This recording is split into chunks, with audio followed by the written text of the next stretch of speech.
The house was supposed to be a gift, a token of trust. I buried my husband 3 weeks ago, and his family handed me the keys like it was an heirloom, sacred, untouchable. "It's yours now," his mother said, teary-eyed.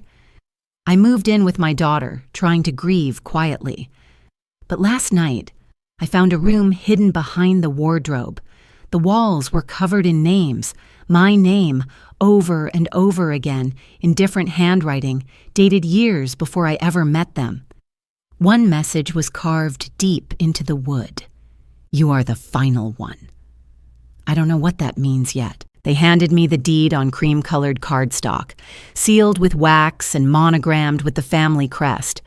I didn't know people still used crests. The Mortons did. Everything they touched was wrapped in history, formality, and a strange kind of warmth that made you question whether it was real or rehearsed. At my husband's funeral, his mother, Alice, cried in waves, too clean, too calculated. Then, 3 days later, she hugged me with damp eyes and whispered, "He would have wanted you to have the house." I smiled. What else could I do? My husband was gone. My daughter needed stability. And they, his family, offered sanctuary. Morton House stood at the edge of town, a colonial-era structure with ivy strangling its brick walls, stained glass windows that hummed when the wind blew just right, and a bell in the attic no one had dared ring in decades. I moved in with a suitcase, my daughter Lily, and my husband's ashes still sealed tight in a marble urn. The first 3 days were quiet. Lily adjusted faster than I expected. She loved the winding staircase and the way the wood creaked like the house was breathing. I rearranged furniture, opened windows, aired out corners that smelled of dust and something older. Every room was perfect, unsettlingly so, like it had been waiting for us, not recently, but always. On the 4th night, something shifted. I was brushing my teeth, half asleep, when I looked up and saw a woman in the mirror. Not a ghost, not a trick of the light. She was me. Same hair, same tired eyes, but she was wearing a wedding gown. My reflection stood still, veiled in lace, hands folded, eyes hollow. I blinked. The image blinked back. I turned to look behind me. Nothing. When I looked again, the mirror was normal. I was in pajamas, barefoot, alone.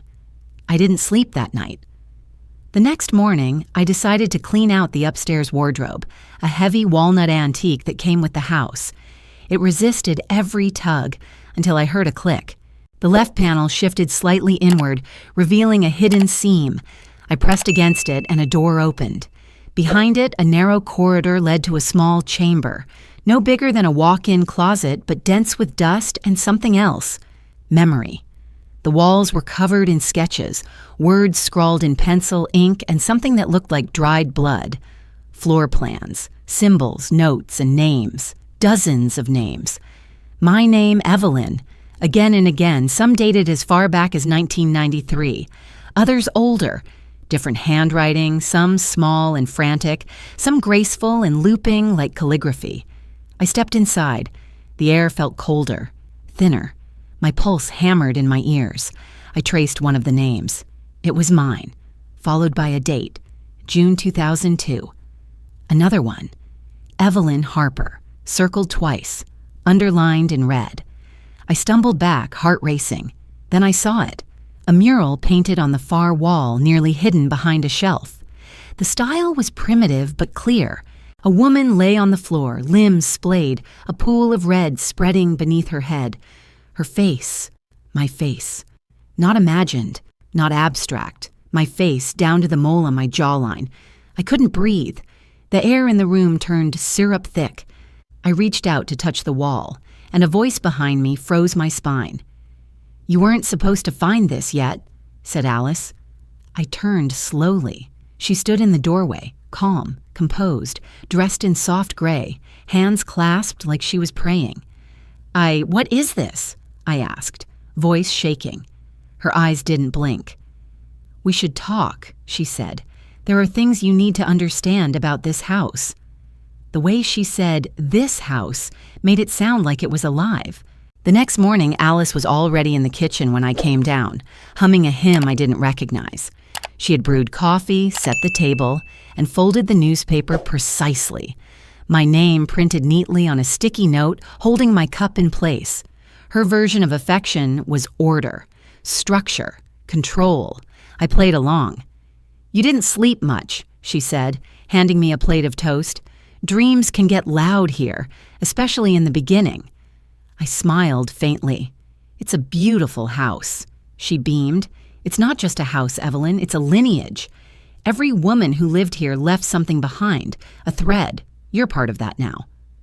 She spent the morning telling me about the women, wives, daughters, aunts. She spoke in reverence, like they were saints, and always with that same word, legacy. That word tasted bitter now. Later, I found Graham in the garden, pruning roses with brutal precision.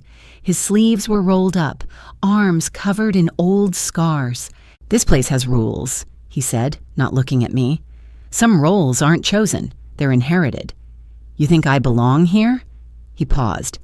"Belonging has nothing to do with it." That night, after Lily was asleep, I returned to the hidden room. I brought gloves, a flashlight, and a notebook. The drawings on the wall weren't just names, they were diagrams, flowcharts. One section mapped out the house's layout, but with lines and notations I didn't understand. I traced one of the arrows with my finger. It pointed from my bedroom to the attic, marked with the symbol for audio. Surveillance? I turned the page of a torn notebook wedged behind a loose board. The handwriting was elegant, panicked. "They promised me the house," said it was mine. "But the house doesn't belong to anyone. It consumes." There was a name at the bottom. Marianne. I had never heard Alice mention her. Downstairs, in the library, I found a set of drawers built into the wall. One had a false bottom. Inside, a stack of folders marked with numbers, not names. File 006, File 07. I opened one. It was full of transcripts, conversations I recognized, word for word, from weeks ago. Private conversations I had with Daniel, some as recent as last year. Every line typed out, time-stamped, annotated. Another folder held photos. My bedroom, bathroom, kitchen, all angles. The cameras were hidden so well I wouldn't have noticed in 100 years. And then I saw it. One torn page tucked into the bottom of the stack. A scribbled note in Daniel's handwriting. I tried to shut it off, but every time I disable one feed, 2 more start recording. It's adaptive. I think she knows. If you're reading this, Ev, don't let them tell you you're crazy. It's not in your head. I couldn't breathe. My legs gave out and I collapsed onto the floor. The carpet beneath me pulsed like it had a heartbeat. The next day, I said nothing. I smiled. I helped Alice arrange the dining room for a family gathering she was hosting that weekend. I answered Graham's passive-aggressive questions with grace. I packed Lily's lunch. I played the role. That night, I found Daniel's old laptop hidden behind a false panel in his old office. It took me hours, but I broke through the password using his mother's birthday. A folder sat on the desktop. Fail-safe. Inside, a video file, dated 3 days before his accident. The screen was dark. Then Daniel's face appeared, lit only by the glow of the monitor. He looked exhausted, eyes sunken, jaw tight. "If you're watching this," he said, "then you already know too much. I couldn't stop it. The house. It learns. It remembers everything. The people here, they're just caretakers of the system. It doesn't belong to us. It's older than them. Than me." He paused, swallowing hard. "They call it the mirror protocol. Don't let them activate it again. Don't become the next Evelyn." The screen went black. The key wasn't hidden. That's what startled me. It hung on a rusted hook behind a loose brick in the basement stairwell. Obvious, almost careless, like someone wanted it to be found. I held it in my palm, cool and heavy, then followed a barely visible seam in the wall near the furnace. The lock clicked once. The panel swung open with a wheeze. Behind it, a narrow stairwell descending into black. I counted each step as I moved downward. 32. At the bottom, a door. Steel. Number pad. The same code as Daniel's laptop. His mother's birth year. The keypad blinked green. Inside was a room that didn't belong to this house. Cold, metallic, humming with technology. A cluster of outdated servers lined the walls, their blinking lights pulsing like artificial breath. Screens buzzed to life as I stepped closer, showing files, timelines, and names. Female names. Each name had a folder. Marianne, Judith, Helena, Deborah, Evelyn. My name. I clicked on it. Inside were spreadsheets. Behavioral models, decision trees, reaction logs. It tracked everything from what I ate for breakfast to how I responded when Lily had a nightmare. A side panel showed graphs labeled compliance probability and deviance forecast. My heart thudded. Someone had been studying me like a lab subject. Then I saw the video. The title was simple: Evelyn Projected Behavior MP4. It opened to a living room, this living room. I saw myself sitting on the couch, hair in a loose bun, wearing a cardigan I hadn't even bought yet. In the video, I was arguing with Alice. Except it wasn't me. It was a simulation. My voice, my expressions, perfectly replicated, but saying things I had never said. "You don't own me," the simulation hissed. "You don't get to rewrite my life." The fake Alice smiled. "Oh, but I already have." The clip ended. My hands were shaking. Someone was building a version of me, replacing me, rehearsing my rebellion before I even voiced it. I sprinted up the stairs, heart jackhammering, and slammed the panel shut behind me. The next morning, I went to the police station. I brought Daniel's laptop, the key, the printed screenshots. I showed them the room on my phone. The officer watched silently, then asked me to wait. 2 hours later, they returned with calm, practiced smiles. They had checked the house. There was no basement server room. The key I handed over didn't match any locks. The laptop was empty. They asked if I was under any unusual stress, suggested I rest, offered the name of a counselor. When I got home, the server room was gone. The panel was sealed shut, as if it had never existed. The wall was solid. The brick, the one that held the key, was back in place. No hook, no hole. I ran to my room to retrieve Daniel's backup USB. Gone. Then I called Alice. No answer. Graham texted instead. "We've decided it's best Lily stays with us a few days, just until things settle." I rushed to the guest house where they were staying. Lily was there, calm, watching cartoons. Alice met me at the door, gentle but firm. "You're tired," she said. "We all see it. Rest. Let her breathe. She's safe here." I wanted to scream, but Lily looked happy, unbothered, confused. I didn't want to frighten her, so I nodded. Just a few days. That night, I returned to the secret room behind the wardrobe. I needed to see the mural again. I needed something real, but it wasn't there. The shelves were gone, the notes, the mural. In their place was a new painting, brighter, fresher, a woman smiling in a sunlit garden. Her face looked familiar, but not mine. When I stepped closer, I saw the plaque beneath it, "In memory of Catherine, beloved wife, 1994, the same face from the photo I'd found tucked into one of Daniel's old books. The closet door slammed behind me. I drove through dawn mist, hands clenched tight on the wheel, following a route Daniel had taken countless times. Only now, every mile unraveled something I thought I understood about him. The institute where he used to work sat behind an iron gate, quiet and still, its parking lot mostly empty except for one silver sedan parked near the entrance. Inside, the receptionist glanced up but said nothing. I asked for Dr. Malik, Daniel's former colleague, a clinical data specialist who had worked closely with him on behavioral modeling. She pointed down the hallway without looking me in the eye. His office was small, warm, cluttered with books and cables.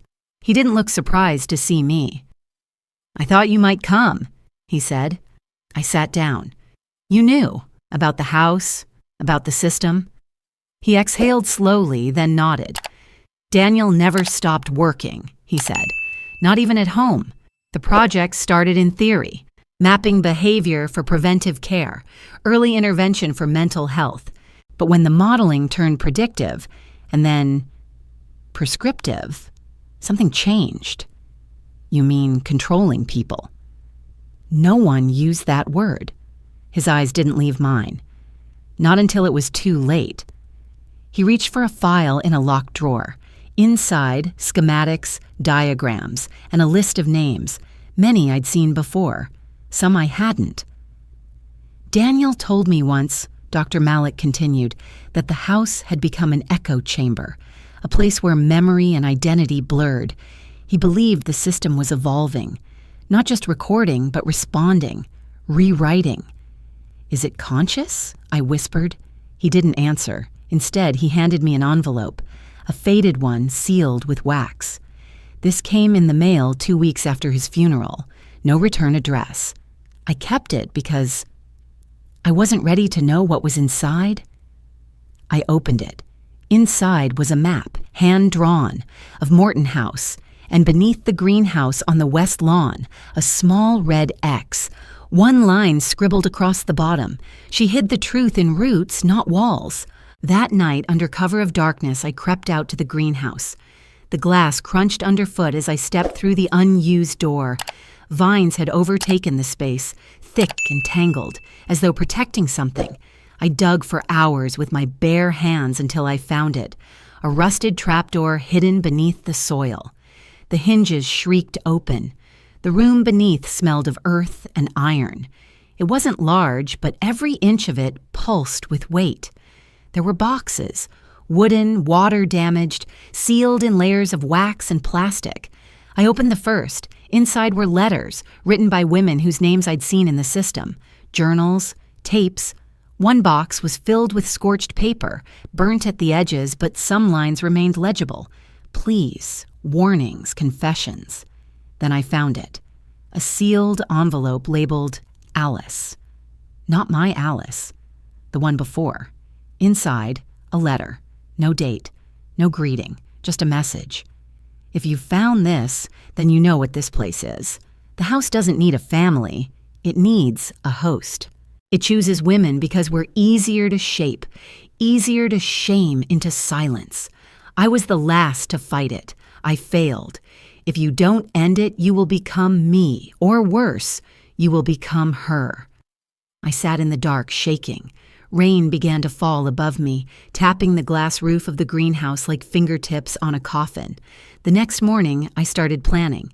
Alice was organizing a memorial for Daniel, a private gathering, just family and friends, held at Morton House.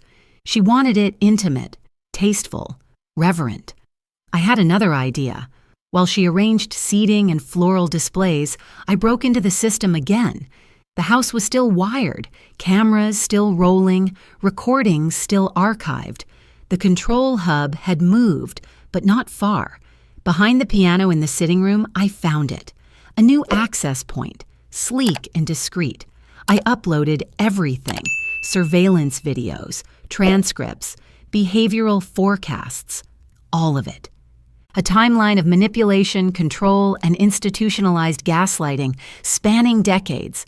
Voices of women long gone, their fears dismissed, their realities rewritten. The day of the memorial, the house was full. Alice welcomed guests with practiced grace. Graham hovered by the wine, pretending not to watch me. Lily sat on the stairs, legs swinging, face blank. At the scheduled time, I took the stage. I was asked to speak about Daniel, I began, voice steady, to remember the man he was. But I want to talk about the man he tried to be, and the system that broke him. I pressed the remote. The projector hummed to life. First came the blueprints, then the models, then the audio. Daniel's voice, panicked, pleading. It's rewriting people, starting with Evelyn, then Lily. Gasps, murmurs. Alice's face didn't move. Then came the tapes, the women, their stories. When it ended, silence flooded the room like a rising tide. No one spoke. until an old woman stood in the back. She was small, almost skeletal, with silver hair tied in a tight knot and eyes that hadn't blinked during the entire presentation. "I lived here once," she said. Her voice was clear, cutting. "I was the first." People turned. Alice went pale. The woman stepped forward, unbuttoned the collar of her blouse, and revealed a faint scar along her neck. "Your mother," she said to Alice, "was my sister. She continued what I tried to destroy." Alice's hands trembled. "You're dead." "No," the woman said softly, "but your lies are—" 3 days after the memorial, I was served papers. The envelope arrived by courier, handed to me without a word. Inside, a summons. Graham had filed a lawsuit on behalf of the Morton family estate, accusing me of slander, emotional distress, and attempted theft of property. In short, they claimed I'd fabricated everything to seize control of the house, the same house they had insisted I inherit.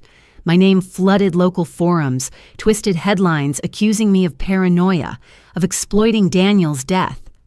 Clients from my design firm began to pull out. My email filled with cancellations. Within a week, my business account was frozen pending investigation. I tried to file a countersuit, but no lawyer would touch the case. Too many connections, too much fear. The house felt colder.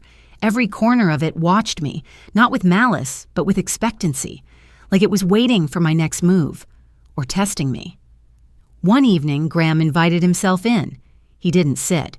"You're hemorrhaging," he said flatly. "Reputation, money, whatever's left of your sanity. But there's a way out." I stared at him. "You sell the house back to the family, quietly, sign a non-disclosure, walk away, no more hearings, no more accusations, no more games." "And Lily?" I asked. He blinked. "She stays here, of course. That's always been the plan." The air left the room. I turned away, afraid of what my face might reveal. He mistook my silence for surrender and left a folder on the table. "Think it over," he said. "You have until Monday." That night, I sat in Lily's room and watched her sleep. The curve of her fingers around her stuffed rabbit, the way she curled into the pillow, just like her father used to. I pressed my forehead to hers and whispered promises I wasn't sure I could keep. I returned to the basement. Not the hidden server room. I'd destroyed that. I went deeper. Beneath the foundation, there was a chamber I hadn't explored. The map Daniel left me showed it, but I'd never dared. Until now. The door was sealed with a handprint scanner. The light turned green as soon as I touched it. Inside was silence, and something colder than silence. In the center stood a single pedestal. Upon it, a glass orb, pulsing faintly like a heartbeat. Beside it, a screen. Waiting. I pressed my palm to the interface. A voice emerged, mechanical yet familiar. My voice. System integrity. Compromised. New directive required. Lines of code flickered across the wall. Visuals of Lily. Her drawings, her speech patterns, her emotional profiles. The system had shifted focus. It no longer studied me. It was studying her. A new directive was queued. In the folder, Subject Alpha approved, lineage verified, activation pending maternal consent. My breath caught. They never wanted me. I was a placeholder, a gatekeeper. The house had always been built to bind the next bloodline, not mine, Lily's. I pulled the emergency override panel from the wall. The system responded immediately. Destruction protocol detected. Confirm action. YN. I stood there paralyzed, hands trembling. I thought about the years ahead. What it meant if I destroyed everything. What it meant if I didn't.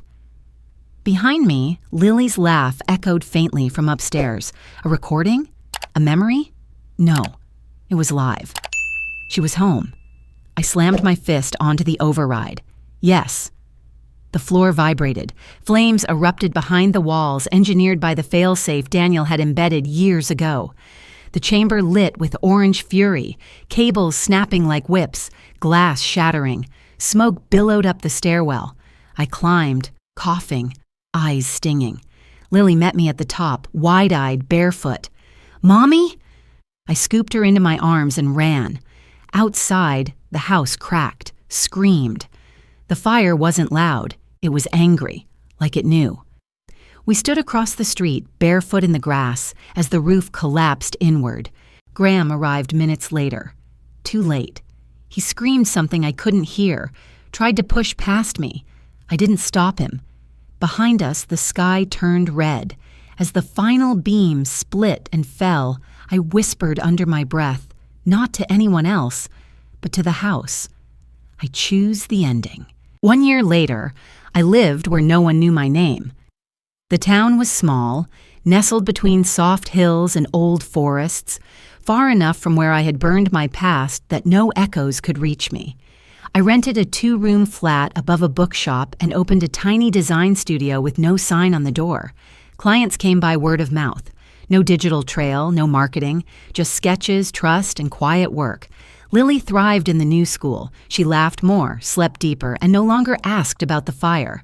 Sometimes, when she caught me staring too long at the walls, she'd crawl into my lap and say, "It's over now." And for a few seconds, I believed her. But the past has a strange gravity. My memoir began as a private act, a way to put down the weight I could no longer carry in my head. I never meant to publish it, but pages became chapters and chapters became a manuscript. I called it The Mirror House. I sent it to one small publisher.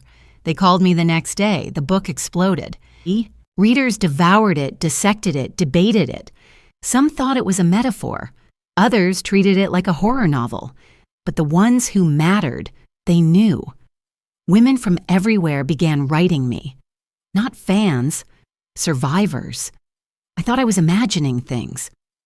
My husband's family said the same words. I still dream about the walls. Their letters came in envelopes with no return addresses. Some had no names, but every story carried the same pulse. You're not alone. You're not crazy. It happened to me, too. One woman sent a photograph, a brick house, ivy climbing the windows, different location, different design, but at its core, it was the same, a replica. The house was never just one place. It was a pattern. An old network of control dressed in new wallpaper. Within 6 months, The Mirror House made the national bestseller list. I turned down every interview request, every documentary pitch. This wasn't about fame. It was a signal, a flare in the dark. Then came the envelope, the cream-colored, sealed in red wax. No name, no address. Inside, a letter from a federal agency I had never heard of, asking if I would serve as a consultant on a program focused on women's psychological resilience and financial autonomy. It was framed in clinical language, but the message was clear. We read your book. We believe you. We need your help. I said yes. They flew me out once a month to speak in closed sessions, shelters, clinics, rehab centers. I told parts of my story, not all of it. Just enough to let the women in the room know someone had been where they were. That escape was possible. That rebuilding didn't mean erasing everything. It meant choosing what stayed. I started writing again. Short essays, letters, pieces I left hidden in secondhand bookstores and libraries, under random pages, a personal ritual, words like breadcrumbs. One day, I walked into my studio to find a girl sitting quietly by the window, 17, maybe 18. Thin jacket, scuffed backpack, hair braided too tight. "I'm sorry," I said gently. "We're closed today." She didn't stand. "I read your book," she said. I nodded. "Thank you." She reached into her bag and pulled out a Polaroid, a house, smaller, newer. But something in the design sent a chill up my spine. "I lived there," she whispered. I think it's one of them." I sat across from her, heart already racing. "Tell me everything," I said. As she spoke, I opened my notebook, not to fix her, not to diagnose, but to listen. Because stories, once buried, had started to rise again, and this time, they weren't going back underground. Later that night, I returned to the flat. Lily was asleep, her lamp still glowing. On her desk, a drawing. Our new house, her new room, and a son so large it touched the roof. I stood in the doorway for a long time, watching her. Then I went to my bookshelf and pulled down the first copy of The Mirror House, the one I never lent out. I opened to the final page and slid in a folded note. No name, no date, just words. If you're reading this, don't be afraid of the house. Be afraid of those who believe you belong inside it.